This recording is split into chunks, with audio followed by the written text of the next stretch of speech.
Amigas, amigos, muchísimas gracias por estar con nosotros. ¿Cómo les va?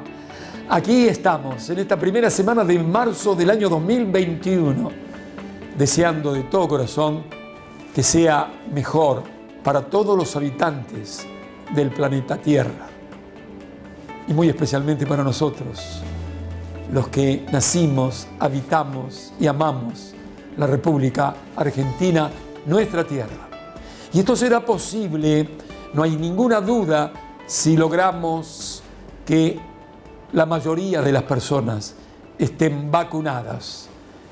En estos tiempitos, especialmente las personas mayores, para lo cual ya están llegando, por fin, las vacunas necesarias a nuestro país. Algo tan esperado, tan importante, que entiendo yo nos hará olvidar por algunos instantes algunas de las cosas que en el quehacer cotidiano no se han hecho como debieran. Dicho esto, y hablando de vacunas, miren, la información de los diarios, el día viernes, por ejemplo, en Clarín, nos enteramos que de una manera, no sé, desvergonzada desde mi modesto punto de vista, el laboratorio Moderna dice que va a facturar 16.000 millones de dólares. Claro que el egoísmo de aquellos a quienes les sobra el poder y el dinero ha hecho que se tomaran casi todas las vacunas. Siempre pongo como ejemplo, y lamentable, no pensé nunca que los canadienses, no digo que el pueblo de Canadá, pero su clase dirigente, si hayan sido capaces de comprar vacunas, no para sus habitantes, sino ¿para qué? 3 o 4 veces más de las que necesitan o necesitaban, que eran con las mismas. Ese egoísmo, ¿qué daño nos hace? En la República Argentina se está trabajando, nuestros científicos están trabajando 4, 5, 6 vacunas a las cuales pareciera que no les permiten difundir las investigaciones que están llevando adelante. Hemos intentado, como corresponde, para pensar en el 2022 y en el 2023, de los acontecimientos favorables que esas investigaciones de nuestros científicos en la República Argentina nos iban a otorgar con la vacuna para la cual están trabajando. Pero pareciera que hay un silencio, hay un silencio que hace ruido y que a mí, como comunicador de todo aquello que tiene que ver con la educación y con la ciencia, me duele, me molesta. Sin embargo, hay un científico argentino de la DOCTA, un queridísimo, humilde, notable, reestudioso, primero bioquímico, después especializado en microbiología, profesor, que ha sido galardonado hace poquito, en diciembre del 2020, por la Academia Mundial de Ciencias por sus trabajos de investigación. Este notable científico me ha concedido para todos ustedes una entrevista. Suele no hacerlo en ningún medio. Presten mucha atención. Con ustedes, un científico argentino que nos llena de orgullo y que debemos todos felicitarlo. Atención, país. Profesor, querido Hugo, muchísimas gracias por prestarte a este reportaje. ¿Cómo estás, amigo? Un abrazo, todo bien. Bueno, ¿dónde naciste, Hugo? En Córdoba capital, Córdoba, en la capital. República de San Vicente. Mirá vos, en la DOCTA. Y dime, ¿dónde hiciste? Mirá, tú dirás, este tipo me invitó para hacerme este tipo de preguntas. Bueno, sí, considero que son importantes. ¿Dónde hiciste la escuela primaria, elemental? La escuela primaria la hice en un colegio confesional, en el Colegio San José, en la ciudad de Córdoba. Excelente colegio en pleno centro de la ciudad de Córdoba. Un querido colegio, inolvidable. Qué lindas palabras. Una buena época. Una buena época. ¿Y recordás algún profe, maestro de esa escuela? ¿Cura? ¿Qué sé yo? Sí, por supuesto. Recuerdo a mi maestra de tercer, cuarto grado, todavía la sigo viendo. Uy, qué lindo esto. La señorita Inés. La señorita Inés. Realmente todos estábamos enamorados de ella. Ah, mirá vos. ¿Y cómo era ese niño antes de ingresar a la enseñanza media?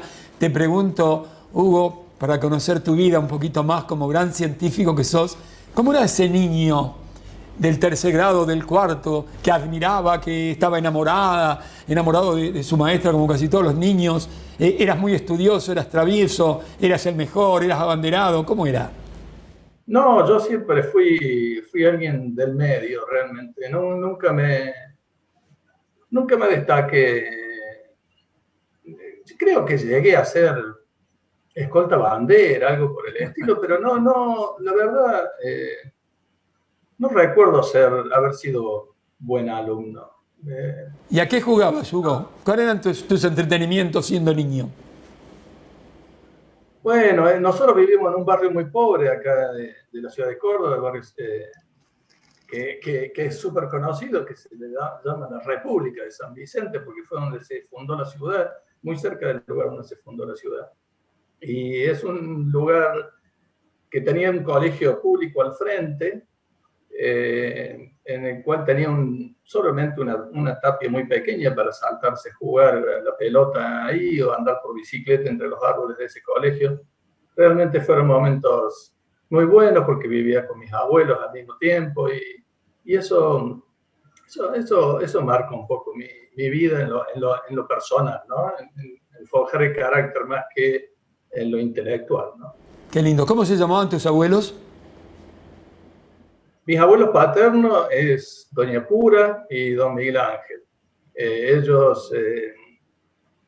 Mi abuelo era empleado de una curtiembre, ahí mismo barrio San Vicente, y mi abuela era costurera y profesora de costura. Y llenaba la casa de chicas a aprender a coser sus vestidos. Y realmente es un momento muy, muy lindo, porque la casa estaba siempre llena de gente. Qué lindo eso. Mi abuelo además tenía una unidad básica al fondo de la casa y esas cosas que en los años 60 era realmente algo que a nosotros con muy poca edad nos pasaba muy, muy por el costado, pero bueno, es parte de la vida de uno. Era gente muy trabajadora, mis abuelos, y tal vez eso es lo que me forjó. También los abuelos por parte de mi madre, que vinieron de Yugoslavia en esa época. Mi apellido materno es Maverick, así que por suerte tengo a mi madre viva todavía. Y bueno, eso de ir también a la sociedad yugoslava en su momento y demás es algo que tuve una linda infancia. No me puedo quejar de mi infancia en lo más mínimo, realmente. De hecho, es algo emocionante recordarlo. Qué lindo eso que dices.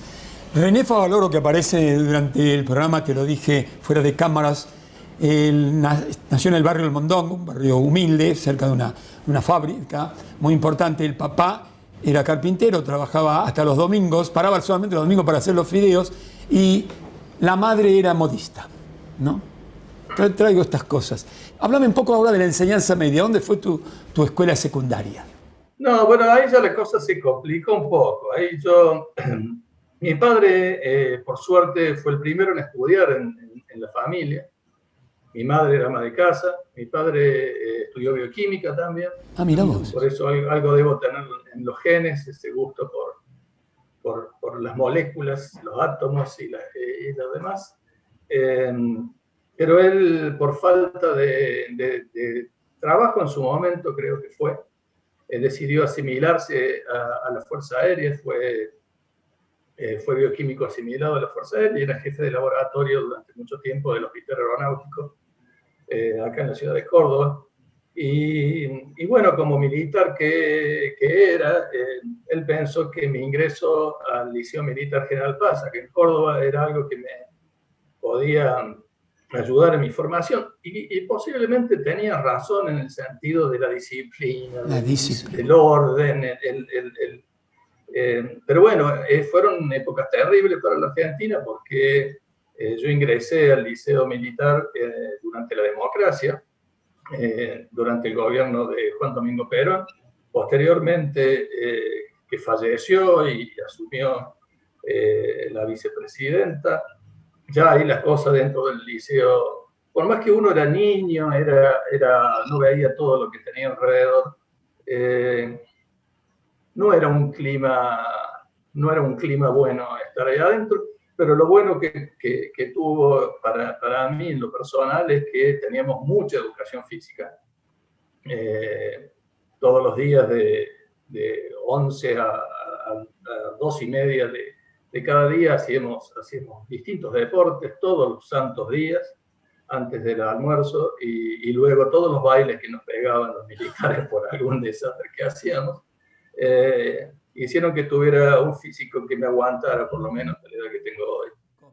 Y todas estas preguntas, querido científico argentino, recientemente premiado por la Academia Mundial de Ciencias, motivo por el cual, entre tantos otros, me has concedido esta entrevista después de molestarte bastante, son porque los libros no lo enseñan todo. De ahí la pregunta, ¿por qué estuviste, si me querés preguntar, contestar sí o no, ¿por qué estuviste con tus abuelos? Porque no teníamos dinero, simplemente por eso vivíamos todos en la misma casa. Posteriormente mi familia ha sido muy buena, realmente.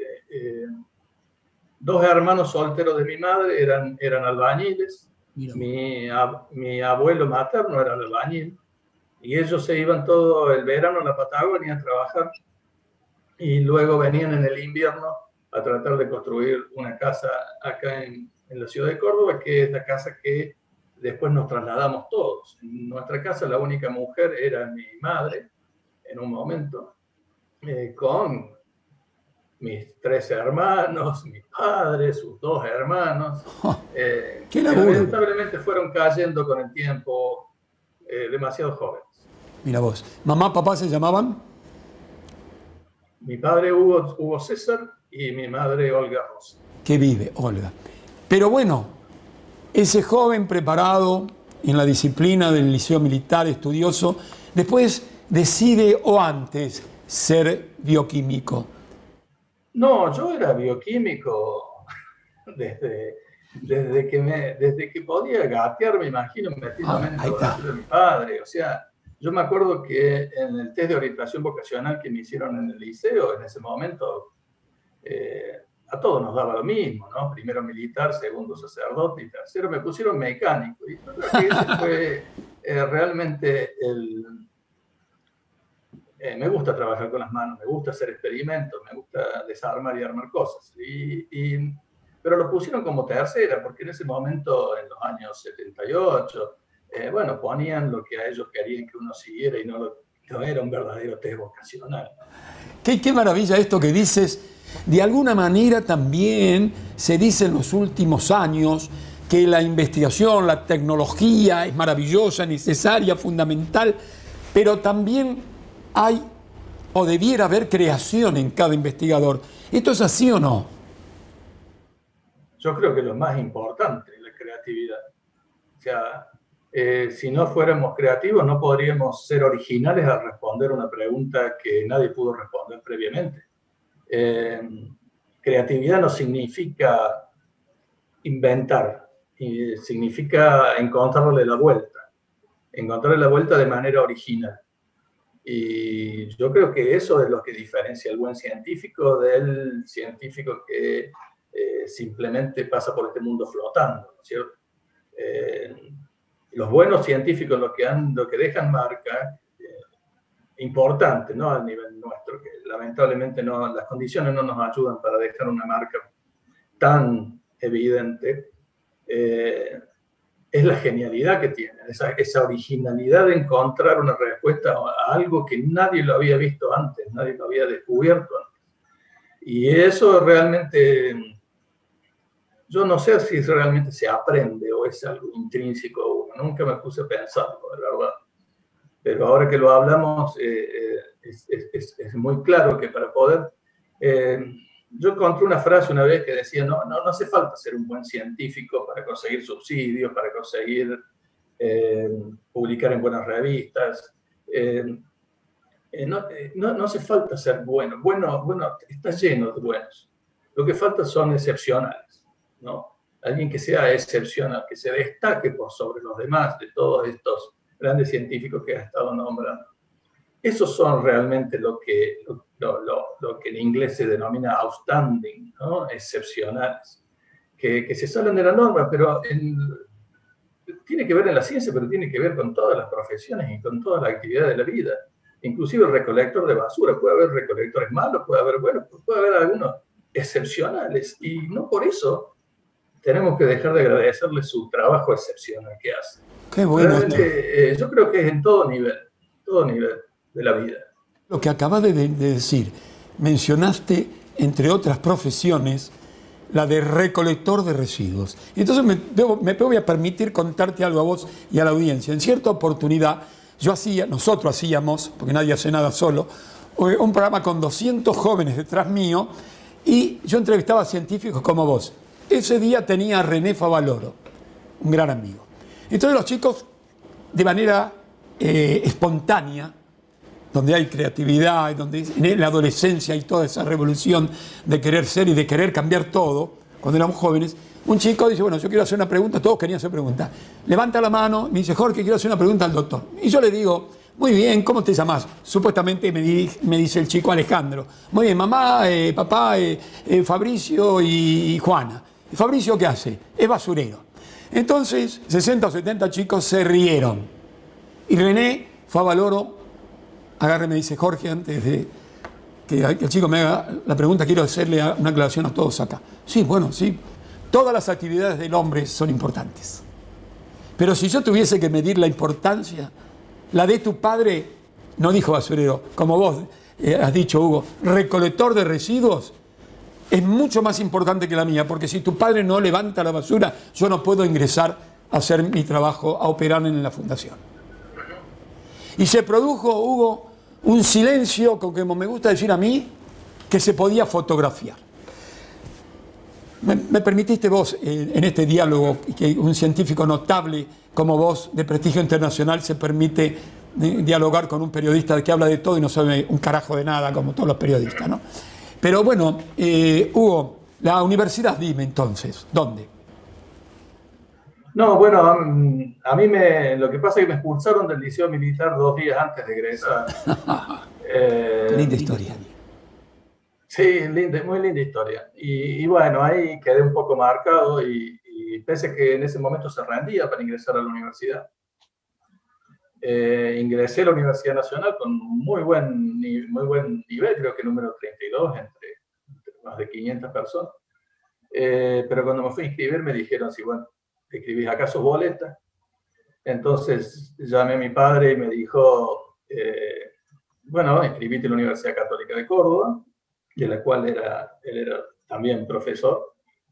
Y bueno, cursé mis estudios de bioquímica en la Universidad Católica de Córdoba, de la cual tengo también fantásticos recuerdos y de excelentes profesores. En ese momento la Universidad Católica tenía profesores de Europa, tenía profesores belgas en física, en química, era realmente excepcional y no voy a olvidarme nunca el profesor de física. Yo era muy malo para las matemáticas en ese momento y en la física no enganchaba, realmente no enganchaba hasta que después de 2 aplazos en parciales me llama a su oficina y me dice, a vos, Hugo, no, es como que diríamos hoy, no te cae la ficha. Sentate y te lo explico, a ver qué pasa.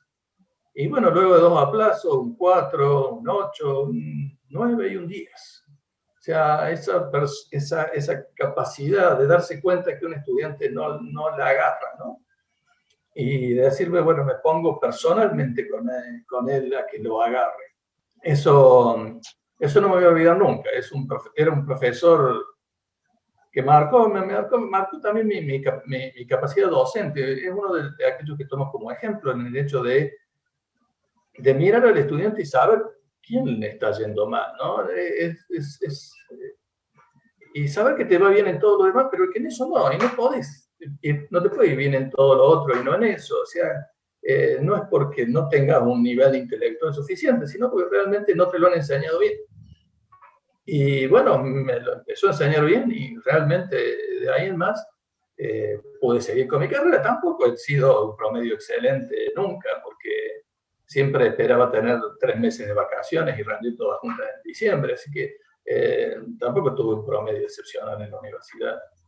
Pero eso, bueno, es parte de lo que uno elige cuando es joven y las cosas que decide que es mejor para uno, ¿no?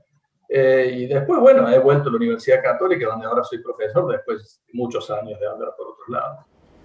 Así que te cobijó la Universidad Católica en un momento difícil de tu vida y de la vida de los argentinos. Decime, son jesuitas, ¿no? En Córdoba, Sí. No, nada que ver con la Universidad Católica Argentina. Nada No que es ver. difícil, Universidad Católica. Sí, de hecho, muchas veces no le cae bien que digan la UCA de Córdoba, ¿no? Debe ser la UCC, como lo están viendo ustedes en el logo, posiblemente. Sí. La Universidad Católica de Córdoba para ellos es realmente la universidad, ¿no? ¿Por qué crees, querido científico argentino, que la Academia Mundial de Ciencias tuvo en cuenta tus trabajos de investigación y te otorgó el premio? Ya que está, dime por favor en qué consistió. No, bueno, esto es... yo empecé mi carrera científica, apenas terminé la universidad. Hice mi tesis doctoral en la Argentina y posteriormente me fui al exterior. Yo hice mi tesis doctoral estudiando la biología y el ciclo de infección del Trypanosoma cruzi, el causante de la enfermedad de Chagas. Y cuando me fui a de la Argentina quise cambiar un poco, me fui a los Institutos Nacionales de la Salud de Estados Unidos, el Instituto Nacional de Alergia y Enfermedades Infecciosas, que dirigía ya en su momento el famoso hoy Anthony Fauci, que aparece con todas las explicaciones sobre el coronavirus. Yo me fui allá a trabajar con otro parásito, un parásito intestinal, que tiene no solo la importancia médica de que infecta a niños, fundamentalmente, causa diarrea, pérdida de peso, malnutrición, sino que es muy importante desde el punto de vista biológico porque es una de las células eucariotas. Las células eucariotas son las primeras que tienen núcleo. Es la célula eucariota más primitiva que se conoce. Entonces, estudiar la biología de esta célula nos permite contestar preguntas que son muy difíciles de responder en células más complejas. Entonces, toda mi carrera desde ese entonces, desde el año 91, 92, que empecé a trabajar con este parásito Yerlia lamblia, bueno, ha ido en crecimiento constante. Durante mi postdoctorado tuve 17 publicaciones, lo que cuando me quise volver a la Argentina era muy difícil, pero bueno, cuando pude volver realmente tenía la formación y aparte tuve el reconocimiento de mis colegas y mis superiores en los Institutos Nacionales de la Salud de hacerme una muy buena donación de equipamiento usado. Y eso me permitió, apenas llegar a la Argentina, poder continuar mis investigaciones y no tener que empezar de cero. Y realmente, yo lo considero que esa donación fue un poco en reconocimiento de todo el trabajo duro de haber ido tantos años afuera sin vacaciones, sin nada, ¿no? Eran unas épocas en que uno iba afuera, no iba a hacer turismo, iba realmente a forjarse, a poner los cimientos para el crecimiento científico. Entonces, cuando volví, realmente tuve mucha suerte. Era una época en la cual teníamos fundaciones que apoyaban a los jóvenes, teníamos secretarías de ciencia e investigación apoyando a los jóvenes exitosos que regresaban al país. Y bueno, de ahí en más continué hasta este momento, con suerte, muy buenas publicaciones científicas en revistas del máximo nivel internacional. Y eso es lo que tuvo en cuenta la academia para premiarme este año. Y lo bueno que todos los años hubo un solo investigador por premio en cada rama de las ciencias, pero la academia decidió hacer ahora reuniones cada 2 años, o sea, en parte algunos investigadores pueden compartir el premio, lo cual a mí más que enojarme compartirlo, he disfrutado mucho porque lo comparto en esta oportunidad con un médico de China que tiene unas publicaciones que realmente es para sacarse el sombrero. Por supuesto que no son las mismas condiciones en las que trabaja él, de las que trabajamos nosotros, y supongo que eso el comité también lo ha evaluado. Pero realmente yo le escribí un mail felicitándolo para decirle que lo felicitaba por el premio y que había ganado conmigo. Y me contesta que no ve la hora de que pueda ir a dar una conferencia a su instituto. Es más interesante eso que el premio en sí, ¿no? El hecho de que el premio en sí ha unido a 2 científicos para trabajar en conjunto en el futuro, que me alegra bastante. Nada menos una potencia mundial como China, donde tienen toda la plata del mundo hoy, donde egresan 500, 600, 700 mil ingenieros por año, donde tienen 2 millones de personas preparados en IA, en inteligencia artificial. Así que esta relación de un científico argentino, el nuestro, de los argentinos como sos vos, Hugo, con todas las dificultades por las que atraviesa nuestra patria, palabra que no se usa desde hace tiempo, que tenga este intercambio y que vayas a China me parece notable, importante, no solamente para tu vida a esta altura del partido, sino para todos los argentinos. Fuera de cámaras también te comentaba esta decadencia desde mi modesto punto de vista, Hugo, en el plano moral, digamos ético, y en algunos casos, si vos querés, hasta cultural y hasta espiritual en el planeta, ¿no? Cuando uno ve en el Clarín de hoy, por ejemplo, que Moderna dice y anuncia, como si tal cosa, pensamos facturar $16.000 millones por la vacuna.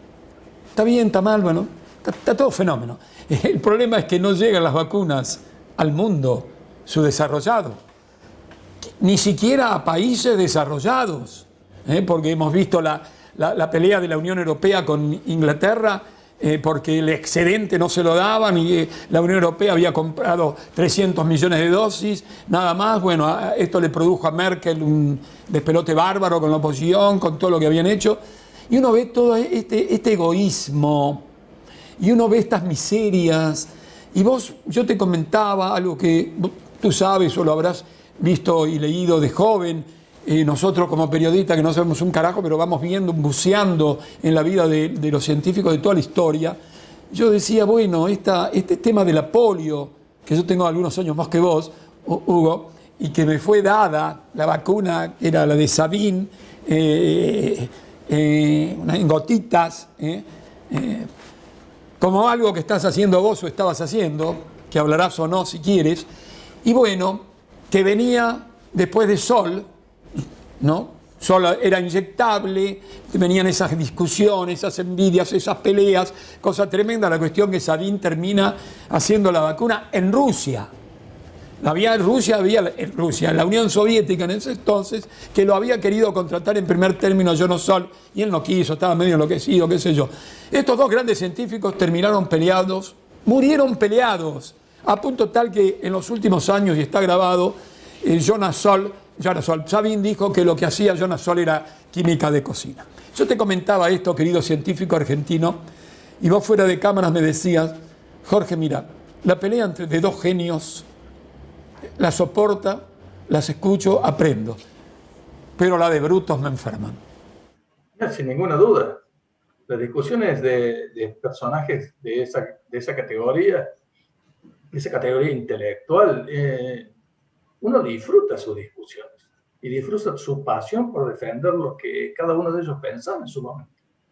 Por supuesto que uno tiene que considerar los contextos históricos, tiene que considerar muchas cosas y en general todo eso se deja de lado, ¿no? El contexto histórico de la necesidad, ¿no?, de esa pandemia de polio en el momento para tratar de brindar una solución, y que luego se tardó 30 años en generar una vacuna eficiente y efectiva. Pero la carrera comenzó ahí, y cuando los genios tienen pocos amigos, y realmente ¿Qué frases? es difícil, pero uno tiene que entender que discusiones de ese nivel son discusiones de sabios, ¿no? Que aunque uno le ponga pasión y le ponga a veces palabras duras, son discusiones que hay que tener, ¿no? Ahora, que discuta un genio con un genio, yo me aplaudo, lo escucho las millones de veces que haga falta para ver si me queda algo de eso. Pero como te decía, la discusión entre brutos, eso no lo soporto. Y no soporto, aparte, que existan los brutos. O sea, es algo que nos estamos acostumbrando, una discusión de alguien que sabe con una discusión de alguien que no sabe de un determinado tema, o de alguien que se dice que es un experto y simplemente porque leyó libros de otros, pero que su experiencia, su expertise, es muy limitada, y nadie reconoce, por otro lado, y nadie pregunta, por otro lado, los conflictos de intereses que tienen esas personas que hoy se presentan y se manifiestan y opinan y dicen una cosa y dicen otra. Entonces, es muy difícil de entender. Los científicos somos difíciles de entender en muchos aspectos, y nosotros hemos en parte colaborado a creernos que estamos en un castillo de cristal y que somos unos privilegiados, y realmente es un error. Yo creo que el tema nuestro es verdaderamente definir que somos actores sociales, que nos preocupa el otro, y que eso que nos preocupa el otro es poder contestar preguntas, como te explicaba, que nunca antes alguien pudo explicar, sin saber ni siquiera si van a tener una aplicación o no en el futuro. Nosotros, de estudiar cómo Giardia, ese parásito intestinal, podía sobrevivir dentro de un ambiente tan digestivo como es las partes superiores del intestino, ¿cómo podía sobrevivir ahí y no ser destruido como cualquier otro alimento que tomamos? ¿Cómo podía sobrevivir? Y eso nos llevó con el tiempo a encontrar unas proteínas específicas que nos permitieron, con creatividad y con ingenio, recubrir otras vacunas para poder ser administradas por vía oral. Y así fuimos avanzando en nuestro camino científico. O sea, por supuesto que en ciencia, sin considerar ese contexto histórico, siempre podemos estar metiendo la pata, siempre podemos estar errando, porque hoy con las herramientas que hoy tenemos, podemos todavía cometer errores, y herramientas que se generan en el futuro van a decirnos si estuvimos equivocados o no. O sea, la ciencia nunca debe ser descontextualizada con la realidad del momento. Lo que pasó con Salk y Sabin, hoy tal vez no se podría dar esa discusión. Hoy hay otras discusiones para dar, más que todo en el área de las ciencias biomédicas, que se dan, de hecho. De hecho, se dan la discusión actual sobre si las nuevas variantes son más o menos contagiosas, las nuevas variantes del coronavirus, ¿no? Si son más o menos contagiosas que las variantes previas. Hay una discusión en el mundo de científicos del máximo nivel, de decir que sí o que no. Entonces, ante eso y ante la falta de poder tener datos certeros, es muy difícil saldar esa discusión. Pero una discusión que sería fácil si nos hubiéramos preparado para una situación como esta, y no, como decías al principio, desconectarnos de la realidad, ¿no? Desconectarnos de que todo el mundo sabía, todo el mundo científico sabía que una pandemia podía venir en algún momento, pero las prioridades eran otras. Querido profesor, siendo joven, te fuiste a perfeccionarte al exterior y volviste. ¿Por qué? al país? Todavía me sigo haciendo esa pregunta. Yo pensé que volvía a devolver al país lo que el país me había dado. Pese a que nunca asistí a escuela pública, como te habrá quedado claro durante la entrevista, nadie considera que la educación en la Argentina siempre es pública, ya sea de gestión estatal o de gestión privada. Pero los lineamientos y los planes de estudio y la formación docente está manejado desde el Estado. O sea, la educación en la Argentina es pública. Y esa educación que a mí se me brindó y la posibilidad que se les dio a mis abuelos de la nada, escapando de guerras o de la hambruna en Europa, venir a Argentina para poder darnos una educación a nosotros. Yo creo que eso me hizo volver. O sea, eso es lo que me hizo volver en su momento, por seguridad. Y aparte que yo no puedo estar en una tierra donde no pueda poner el pecho por ella. Yo no pongo el pecho por otro país que no sea el mío. Mi mujer lamentablemente pensaba diferente. Pensaba que mejor era quedarse en Estados Unidos para el bien de mis hijos. Y realmente, con el tiempo tengo que decir que ella tenía razón. En el sentido de que hoy estoy viendo que mis hijos se quieren ir de este país. Y eso es algo que es como que es una involución. O sea, eso de venir de Europa, bajarse del barco, trabajar en los perros en la Patagonia, e ir creciendo hasta tener su casa, brindarle educación a los hijos y sus hijos a los nietos, y ahora vamos para abajo, ya no los educamos, nuestros hijos no quieren ir a las universidades, consideran que la educación la pueden sacar de YouTube o de cualquier lado, y luego ven que el país no colabora en retener a los jóvenes, no le da ningún apoyo al emprendedor, y esto hace que, bueno, piensen en irse. Y yo considero eso que es lamentable por la involución que estamos logrando. O sea, lo que nuestros abuelos lograron de llevar a la Argentina hacia arriba, cómo ese círculo que hubiera sido virtuoso y nos hubiera hecho crecer y ser potencia, cada vez nos tira más para abajo. Y lamentablemente no te puedo contestar ahora por qué volví. En aquel momento creía que era una buena idea. Hugo, quería respaldar un poco la decisión tuya de volver al país siendo joven sobre algo que dijo Pasteur también. A Pasteur en 1871 se lo quiso llevar a la Universidad de Pisa, pagándole muchísimo dinero con un gran cargo. Y él dijo textualmente, de puño y letra está escrito, no es lo contaba por un historiador, sino los manuscritos que todos pueden ver si viajan, si van a los institutos, y ver y ahí hacer su propia historia. Y contestó así Pasteur: si bien la ciencia no tiene patria, el hombre de ciencia sí tiene patria. Por lo menos para mí aceptar este ofrecimiento hoy, que me halaga, cuando a mi patria le va tan mal, me haría sentir un desertor. Qué romanticismo, ¿no? No, pero es cierto, y no solo lo ha dicho Pasteur, hay muchos científicos argentinos que han vuelto sobre esa frase siempre. Cuando le han ofrecido millones de veces ir a otro lado y trabajar en otro lado.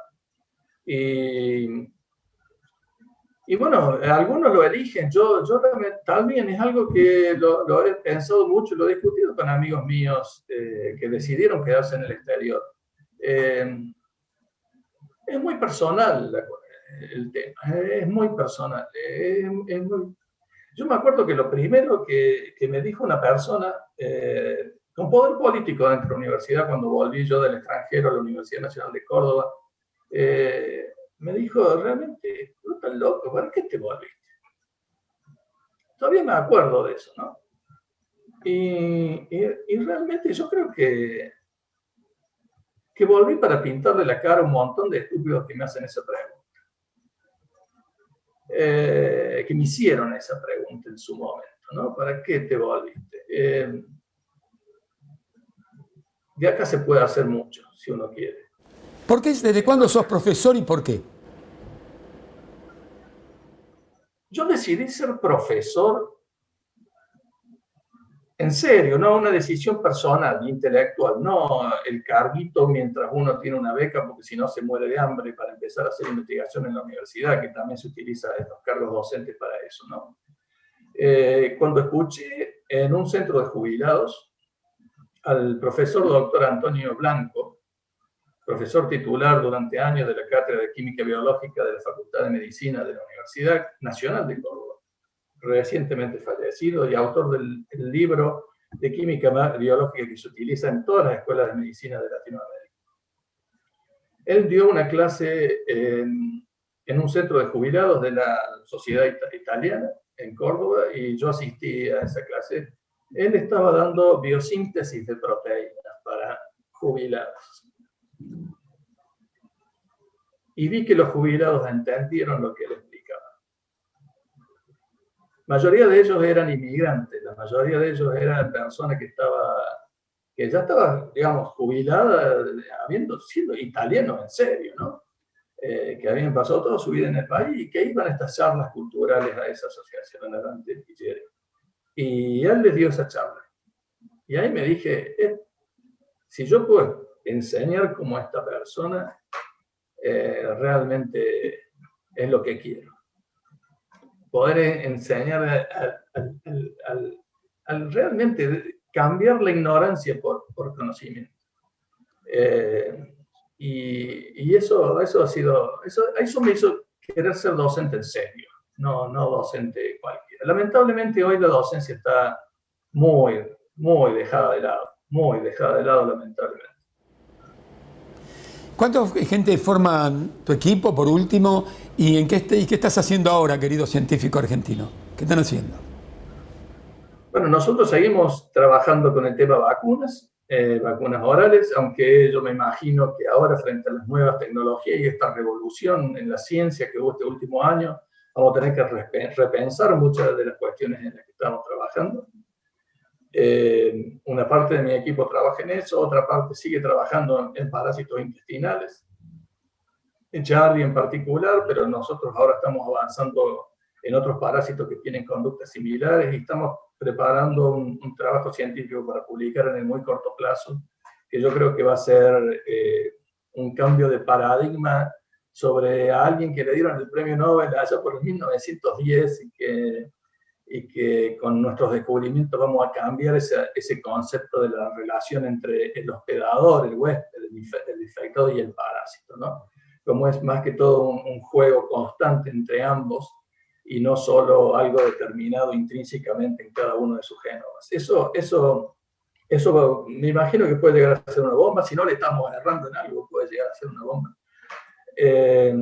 Y eso me tiene muy pendiente en los últimos tiempos. Y otra cosa que sigo haciendo, más que todo por curiosidad, ¿no? Es seguir todo el desarrollo de la pandemia. Yo creo que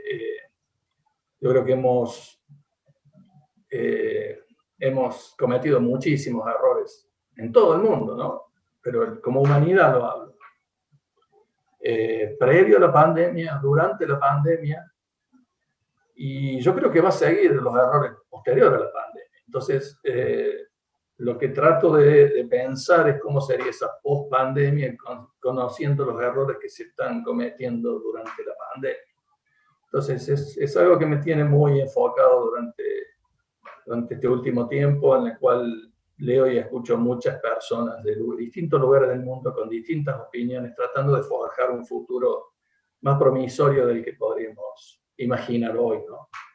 Qué interesante también no olvidar, alguien dijo que cada fracaso, tuve 10.000 fracasos que me dejaron 10.000 enseñanzas. Esperar que los fracasos... ¿Has escuchado a alguien que reconozca sus errores en la pandemia? En mi vida, querido profesor, yo no sé si 10 personas dijeron me equivoqué. Yo mismo reconozco los errores que cometo cuando me doy cuenta que los cometo, ¿no? Es más, en algún trabajo científico dije, en aquel trabajo anterior cometí tal error y ahora pienso diferente. O sea, uno tiene que darse cuenta de los errores. Yo creo que nadie se hace débil reconociendo los errores. pero no estoy escuchando errores. No estoy escuchando errores y hay errores en todos los lugares del mundo. Hay ejemplos en el mundo que aprendieron de los errores. Y hubo cambios dramáticos en las políticas de salud pública de un momento a otro y eso simplemente fue un cambio mental en la sociedad frente a una nueva situación, ¿no? Como fue, por ejemplo, el cambio de gobierno en Estados Unidos, que realmente hizo descender la curva, si nos ponemos a ver, hablando del tema pandemia. O sea, esas expectativas, esa confianza que la población tiene que tener en lo que viene, ¿no? Es algo que es la única forma que nos va a permitir salir adelante y no recaer en los mismos errores. Acá se hicieron cosas bien y cosas mal. Las cosas bien te las refregan en la cara todo el tiempo. Las cosas mal nadie las dice y eso es peligroso. Y yo creo que otra cosa que tenemos que tener muy en cuenta, y fundamentalmente el periodismo, es este tema del conflicto de intereses.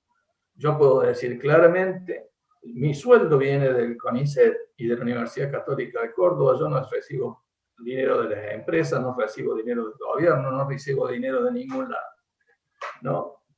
Los expertos que participan dando opiniones en muchos canales de televisión y demás, yo creo que tendrían que salir a decir cuáles son sus intereses para que entonces la población pueda tomar sus palabras con pinzas, ¿no? Con pinzas. Nadie dice que está mal que trabajen para una empresa privada, para el gobierno o para los... Pero no esconderse en un guardapolvo para dar consejos sabiendo que por atrás reciben dinero para hacerlo. Eso es realmente doloroso. Bueno, reencontrarnos con los valores perdidos o ir a la búsqueda de esos valores, querido profesor, querido científico argentino notable de prestigio internacional, que nos permitan a nuestros hijos, a nuestros nietos, una vida distinta, una vida mejor, como la de aquellos abuelos a los que has hecho referencia en este reportaje. No te vas a librar fácilmente de mí, seguramente, en estos trabajos nuevos que estás por presentarnos a la sociedad argentina universal de materia de ciencia. Ese viaje a China que seguramente vas a hacer en algún momento, que me gustaría enterarme para preguntarte a la vuelta qué te ha dejado estas charlas con tu colega chino, que, atención, tienen todos los adelantos tecnológicos. Dime, por favor, si quieres, ¿con tu esposa estás actualmente o cómo es tu vida? Sí, desde los 15 años. Ah, bueno. ¿Cómo conociste? Rapidito, ¿cómo se llama tu esposa? Se llama Isabel y la conocí en el cumpleaños de 15 de una amiga. ¿Qué me contás? Igual que yo, igual que me pasó a mí. Bueno, eso ya... Bueno, pero eso es una parte también muy importante, ¿no? Uno no podría hacer el trabajo que hace si no tiene el acompañamiento de alguien que le cubra las espaldas, ¿verdad? ¿Y a qué se dedica el amor de toda tu vida? No, yo le arruiné la carrera. Ella es psicóloga y cuando nos fuimos al exterior, realmente tuvimos tantos años afuera que cuando volvimos en una época como todas las de la Argentina, en la que no había trabajo para su profesión y bueno, encargó a criar bien los hijos nada más y de ayudar a mis padres enfermos en su momento y demás, porque ella perdió el padre de más joven, pero no, es una vida juntos porque... Y del fruto de ese amor, Hugo, ¿cuántos hijos tienen? 4 hijos varones, no conozco lo que es, por suerte... ¿Qué laburo para la psicóloga? 4 hijos varones. Bueno, pero por eso le digo, es ese trabajo que a mí me deja libre para poder dedicarme a otra cosa, ¿no? Si hubiera tenido hijas mujeres, tal vez yo me hubiera tenido que dedicar un poco más a ellas. En cambio, de este modo, con la madre, los niños y ya adultos como son los míos se llevan mucho mejor que conmigo, por supuesto. ¿Sos abuelo, Hugo? En parte soy abuelo. En parte soy abuelo porque uno de mis hijos se casó con una señorita que tenía un hijo y... Por supuesto. Y bueno, no se casó, digamos. Ya los jóvenes no se casan. Están juntos, están felices y eso hay que permitir.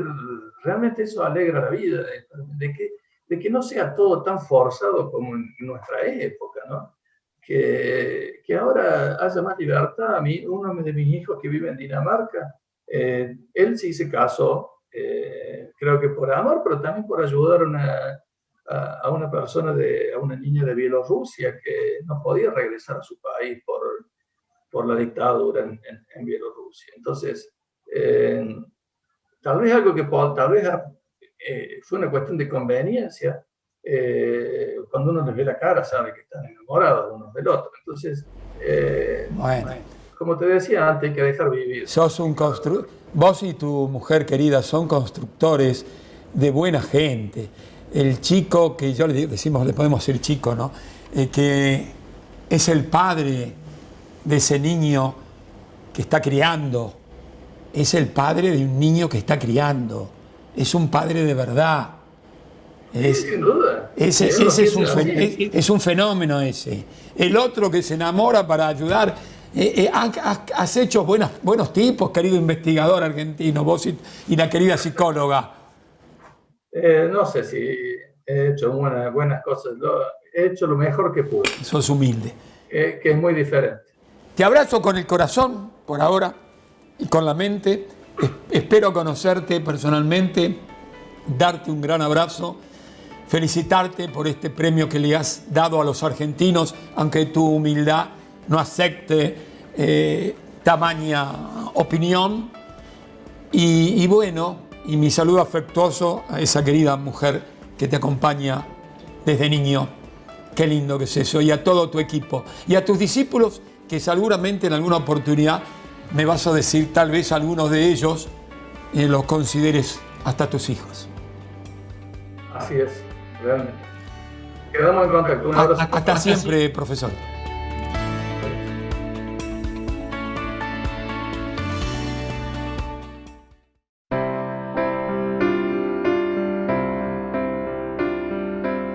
Lo mejor de estar en tu casa es sentirnos parte de tu familia.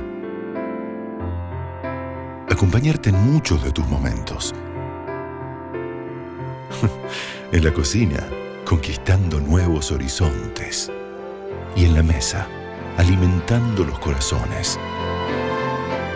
Hoy nos vemos desde lejos, pero nos acercan algunas sonrisas. Gracias por abrirnos la puerta. Vos y nosotros sabemos que vamos a seguir juntos, porque entre todos, todo es posible. Coto, yo te conozco. Cuidar el agua nos asegura el futuro. Es un mensaje de la Federación Nacional de Trabajadores de Obras Sanitarias, FENTOS. El Encuentro Asador Criollo, ubicado en el camino de acceso a Villa Gesell, ambiente familiar, servicio de calidad, salón amplio y cálido, las mejores carnes y achuras argentinas, completa carta de vinos. Los invito a este lugar para un buen encuentro. No dejes pasar de largo lo que te hace bien. En Mar de las Pampas, Cabañas Lemú te espera todo el año con todas las medidas de seguridad e higiene que requiere la situación actual. Hacé tu reserva telefónicamente o en nuestra web. Cabañas Lemú, 100% naturaleza.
Bueno, Jorge, antes que nada un saludo, nos conocemos hace ya mucho tiempo y yo siempre destaco la tarea que tú realizas en la televisión.